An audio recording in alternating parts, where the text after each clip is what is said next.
And we are back. Pokemon Omega Ruby Hardcore Nuzlocke. The run continues. We have made it to the second member of the Elite Four here, focusing on Ghost type Pokemon. The first fight against Sydney went really well, and I am just loving this team so very much. We added Mawile at the very end here, and we kept the mine in this little tiny Pikachu. We are going all the way. I just noticed that all six of my teammates are male, so this is just boys being boys here. This is crazy.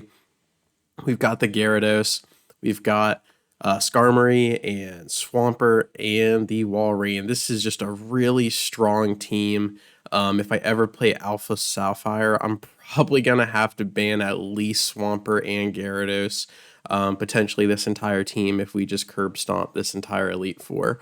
But without further ado, let's dive right in and see if we can beat the second member of the Elite Four without too many hiccups here.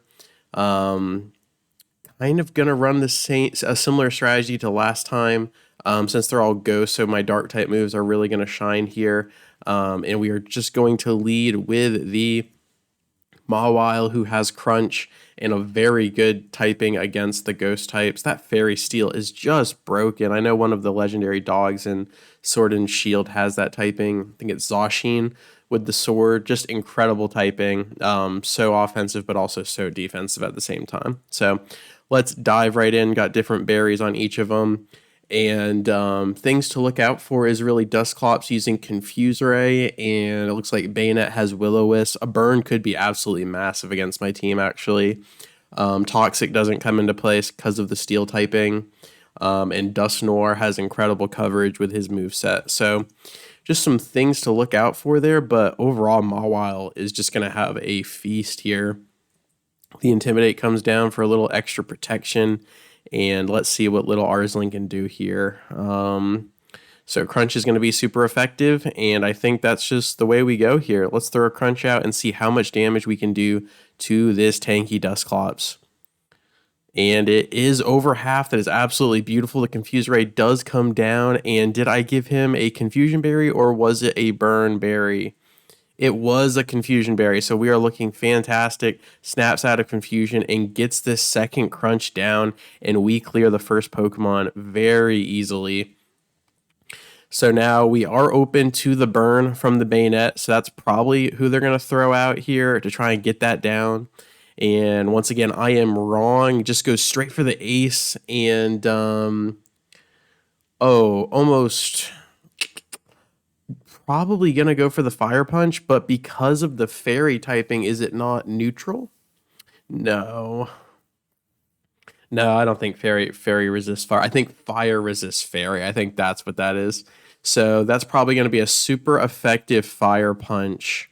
So we are probably going to get out of here before it's too late. And I mean, Skarmory's out of the question, so probably going to go Gyarados or Swampert.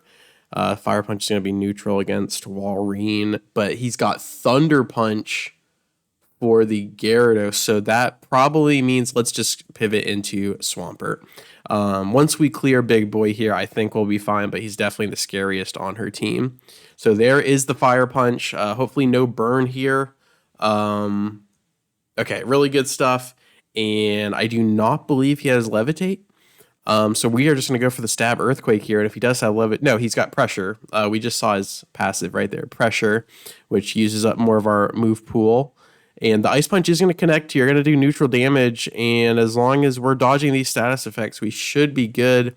This is going to be really close to a 2-hit shot here. And can we finish off the Dusknoir? Yes, we can. Absolutely beautiful. Really cool third evolution there from the Dusclops. I know a lot of people run the Dusclops with the Eviolite to buff up its defenses, which is really smart.